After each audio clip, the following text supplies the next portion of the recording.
going on, guys? Welcome to another episode of a Track Haul Quest. As you can see there behind me, we got Dusty in the back burner there. He's been placed on the back burner for a bit because I just moved into this new house. So I've been trying to get the house situated, you know, kind of settled in. So as you can see, we got plenty of room in the backyard. So we'll have a future project back there as far as building my shop, you know, down the line sometime. But for now, I've been wanting to get in there and kind of do some work on Dusty. I got 3 items I need to replace. So I really don't need to replace them, but I am going to replace them just as a preventative maintenance. So 3 small items I've been meaning to replace for a bit, so that I'm aware that, you know, we at least have a baseline on when those components were replaced, right? So I think those are the original components in the truck since I've owned Dusty. So I'm gonna bring you guys along as far as what I'm going to do to the truck. It's pretty straightforward, nothing too complicated. Anybody out there can actually do this if you guys really want to. So yeah, let's get into it, guys.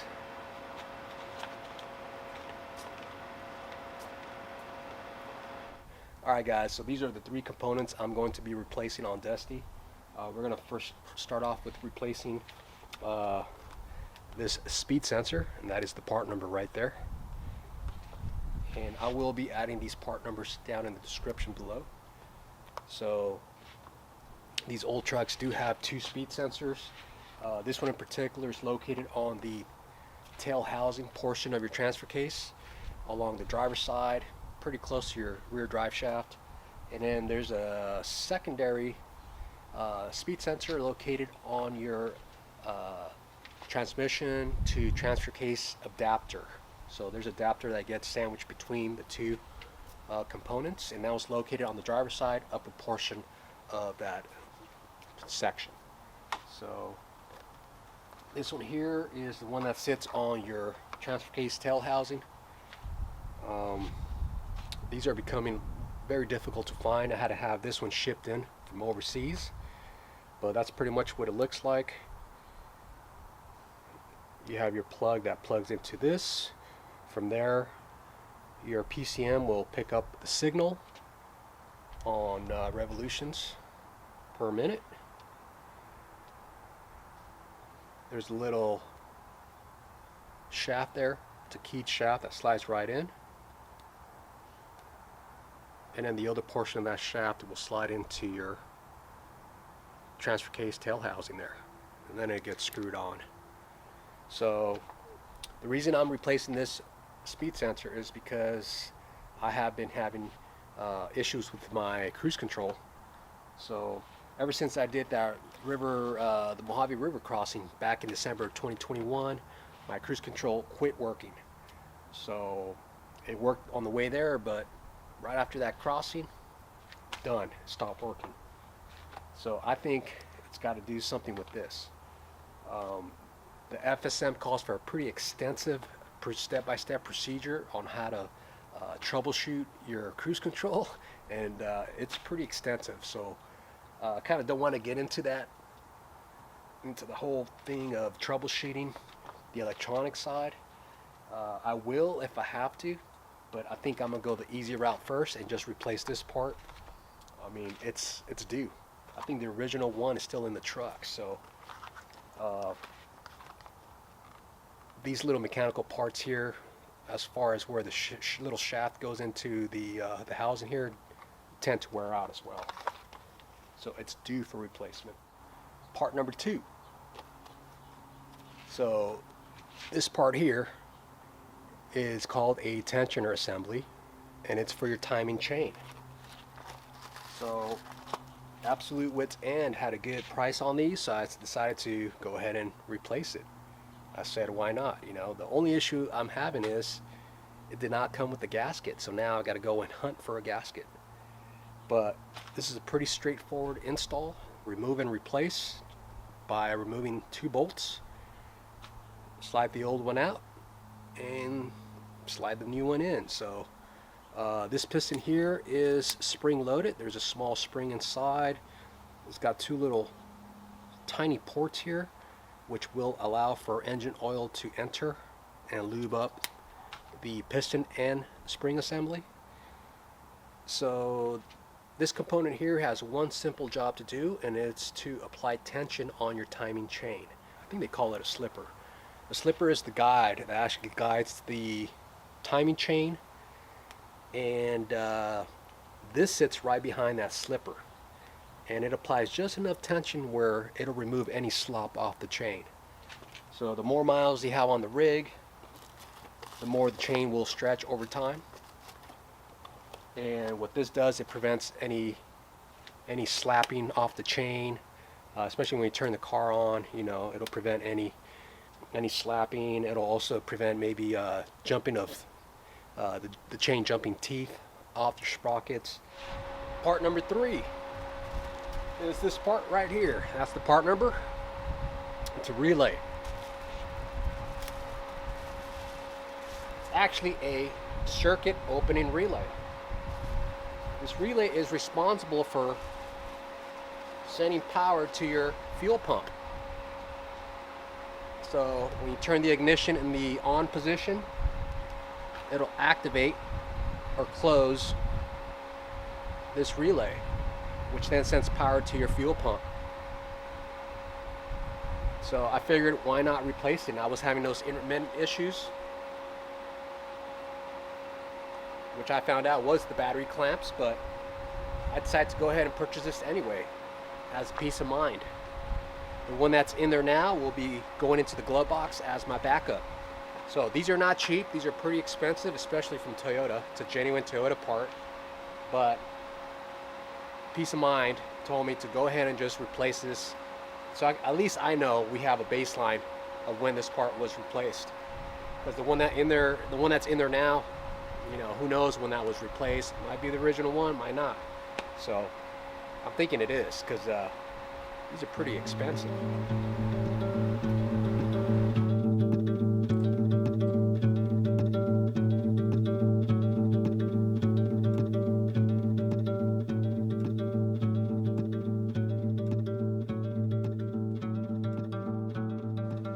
Alright guys, so this is the transfer case right in here. As you can see, this is the tail housing portion of your transfer case.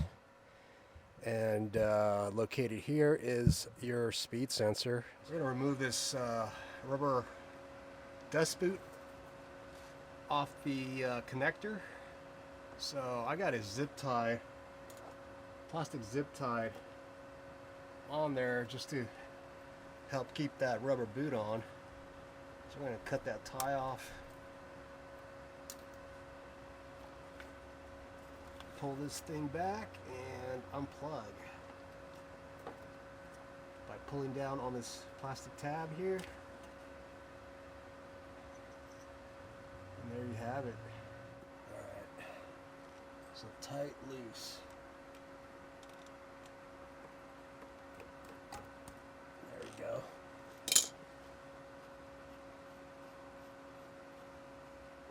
Transfer case is full of fluid. So I'm hoping it won't drain. It shouldn't drain. I mean, we might have a little bit in there. So let's see what happens. Okay. That wasn't too bad. So right there in the center of your screen, kind of more or less see where that key will slide into.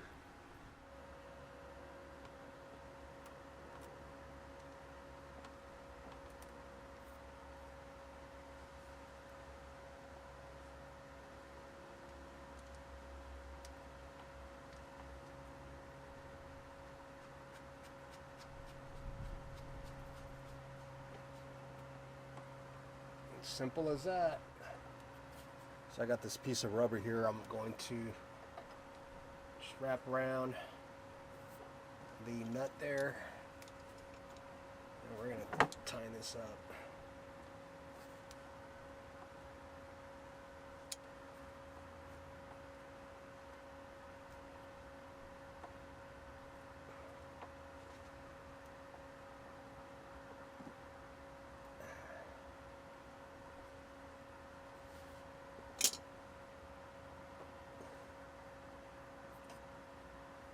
So that's all.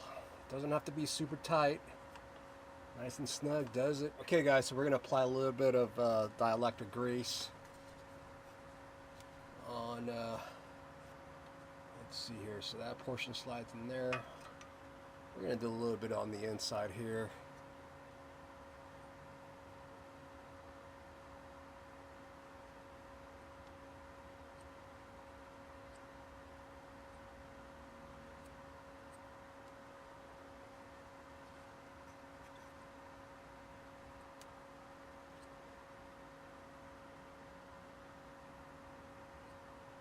It'll kind of help seal things up.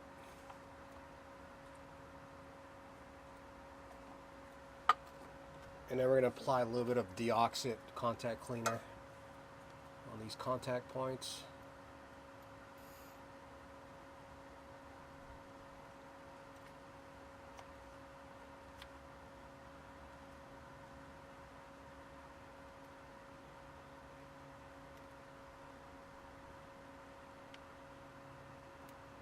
Like so.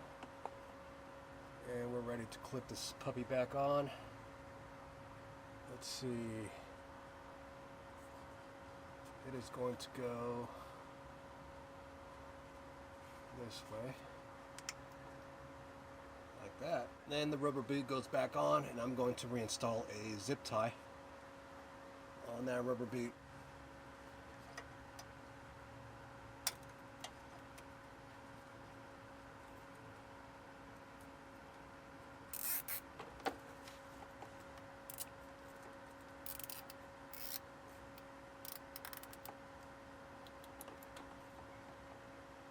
Like that.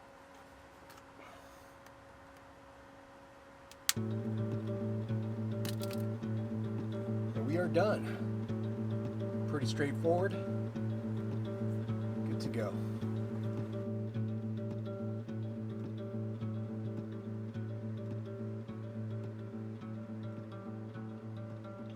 Alright guys, so the next item on the list is that circuit opening relay.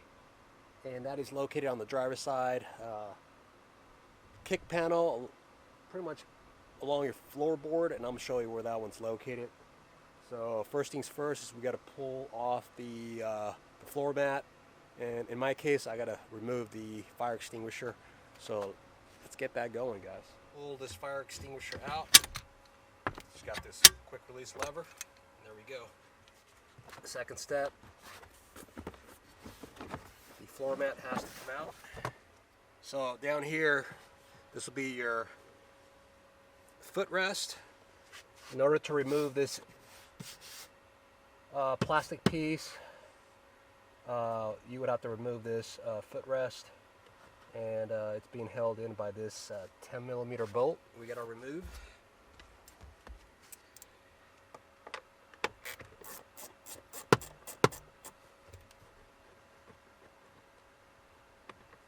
That, and this should come out just like that.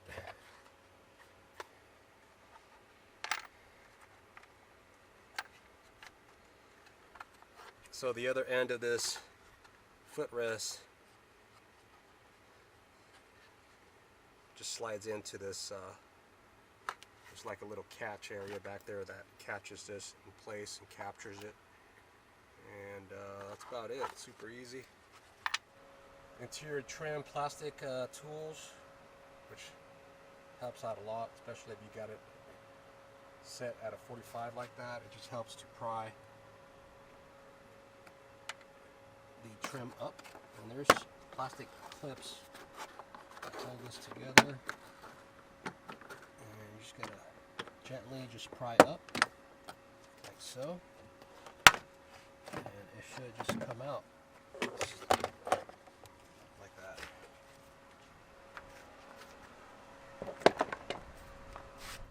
So back here behind that plastic trim piece, you will find that there is a bunch of other stuff back in here. As you can see there, we have a couple relays, those round type of relays along the top. I forgot what those were for, but we're not going to be messing around with those. We're going to be messing around with the relay down here. This will be your circuit opening relay. So let's go ahead and pull that puppy out. And there we have it. Pulls out just like that.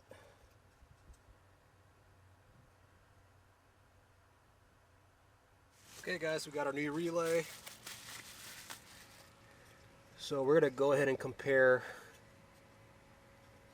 the part number here, all these two relays, and sure enough, the part numbers do match. So we are good.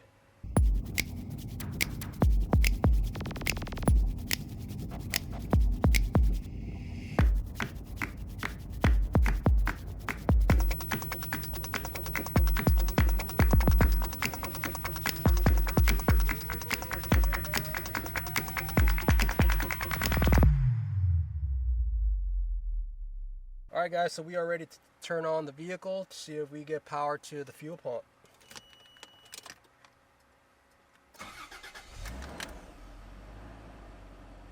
We're good.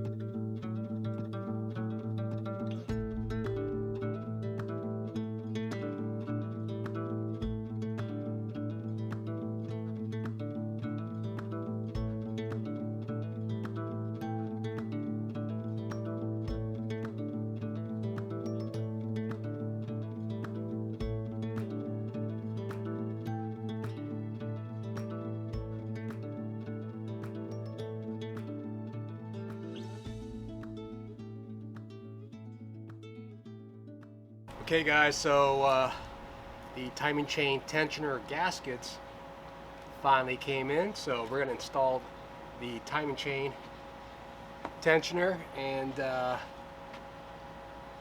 see what we get into, guys.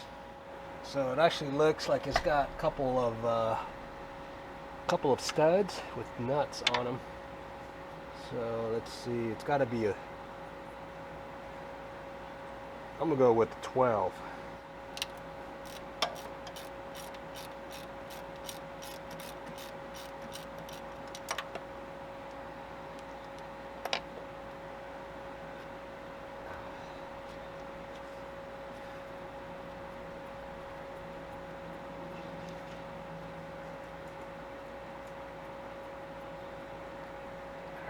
We got one of the nuts here.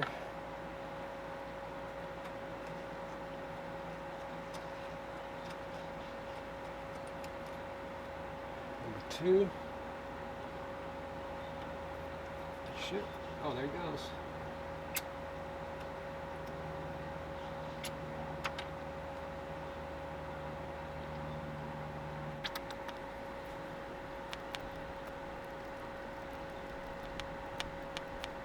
This is actually in pretty good shape. Okay guys, so we are ready to install this chain tensioner back on. Here where you see this flat spot here, that actually faces downward. So it actually slides in just like that. And we're gonna figure out to see which way this gasket goes. So it goes, it's gonna go this way. So it's going to go just like that. So what I'm going to do is install the gasket in the truck first.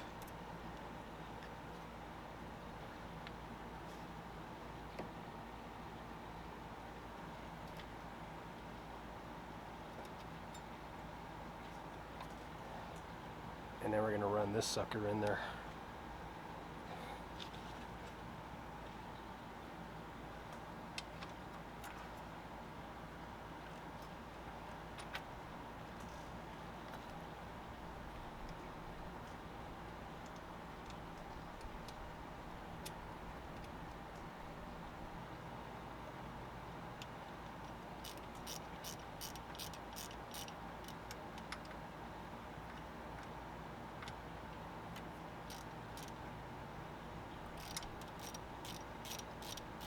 Okay guys, so we are going to torque those two nuts to 180 inch-pounds. I have an inch-pound torque wrench here, or you could go 15 foot-pounds. So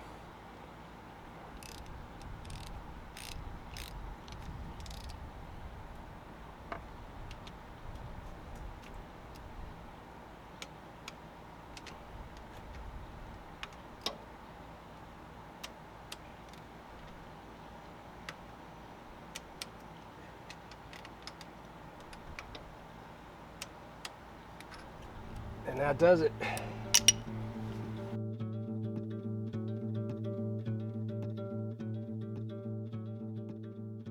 You guys are probably wondering what this is. Well, this is my C-Tech battery tender, battery charger. It's a very good unit, and this does the trick, especially for charging my North Star batteries. I have two North Star deep cycle AGM batteries, and this will recondition those batteries. Haven't had any issues with this charger yet. So what I like is it comes with this quick disconnect, so it's very painless and simple. What I did do is I bought two pigtails with the disconnect, quick disconnect on them, and I ran the wire up to the battery clamps on both batteries. And all you gotta do is, with the hood closed, you can have the hood closed, come over here and quickly connect your battery tender. So when Dusty's not being used, he's stowed away in the back here because he is a trail dedicated rig. That's what I do. I will leave the tender on the batteries, and gives me a peace of mind those batteries are not down in voltage or dead, right? Alright guys, so that pretty much does it for this video. We got all the three items installed in the truck. It went pretty smooth. We had just a minor hiccup not having the gaskets, but after a couple days they finally showed up. So like I told you guys earlier, anybody out there could actually do this if you put your mind to it. It's nothing too complicated. So I'm really stoked. It went well. So there's more content on the way, by the way. And that's about it, guys. So man, it is hot out here. I'm done. I'm gonna get out of this heat, go cool off. So I'll catch you guys on the next one.